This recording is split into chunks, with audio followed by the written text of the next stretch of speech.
After his family was killed, Strongest Ninja seeks vengeance. In the rural area of America, Heigen, living under the alias of Joe Logan, is a former ninja. Fleeing his violent past, he and his family face a brutal ambush by assassins from his former clan seeking retribution for his betrayal of their ancient code.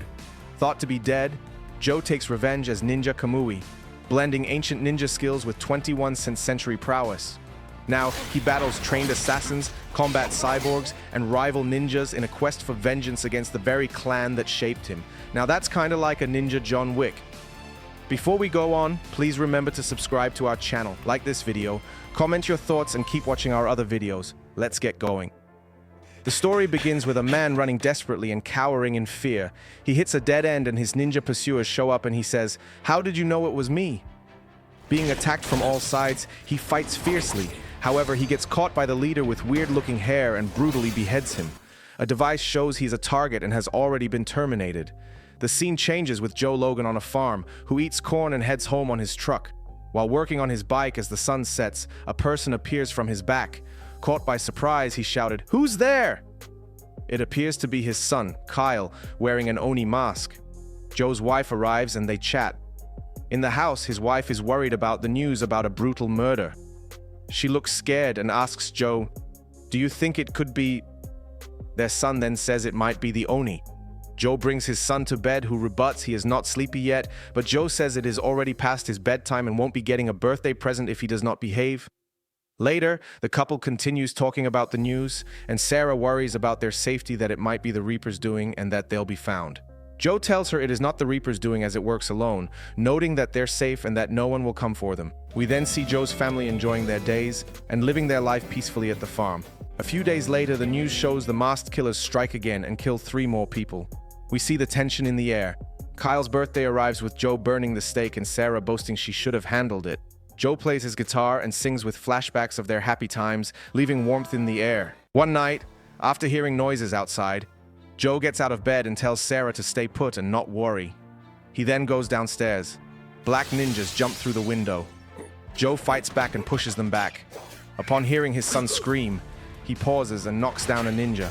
He hurriedly runs upstairs but gets hit on the neck by needles. He crawls his way up. Reaching the room, he then sees a horrific sight of his bloody wife with their son in her arms. The leader puts his blade through Sarah's neck, saying, "She sure put up a good fight," mocking Joe, who got stabbed by a sword. Hearing the police's siren, the ninjas bail out, making sure that Joe is dead. The police see the gruesome scene. In the morgue, Joe comes back to life. He remembers his wife and son's death and passed out. Now in the hospital, he opens his eyes and nurses call for the doctor. He passed out again. He then awakens and the doctor asks him if he knows what happened to him and that he miraculously came back to life. He asks the doctor about his wife and son. The doctor gave him the grim news. Tears fall from his eyes. Later, 2 detectives approach him and introduce themselves as Mike and Emma. Mike asks questions, but Joe stays silent and clenches his fist. Mike left a calling card. Going out, Mike shares his hunch with Emma, that Joe knows who did this and they will take turns in watching him over. Joe goes to the hospital roof and is followed by Emma. While recalling his dead wife and son in the morgue, the ninjas strike again. After taking a needle out of his arm, he fights back and kills everyone brutally. He uses his shadow skills and kills them all. Emma, seeing the scene, gets knocked out by Joe. He continues killing the remaining ninjas. He stuffs them all in the elevator, and when it opens, utter chaos. All of them are dead. Mike, looking for Emma, sees this. The scene shifts with Joe and the leader meeting again, with the latter saying, "Just wouldn't die, would you?" The fight ensues with Joe overpowering him and eventually stabs him. He continues stabbing him and asks, "How did you know where to find us? How did you know it was me?" The leader replies that Joe can never escape his fate regardless of his disguise.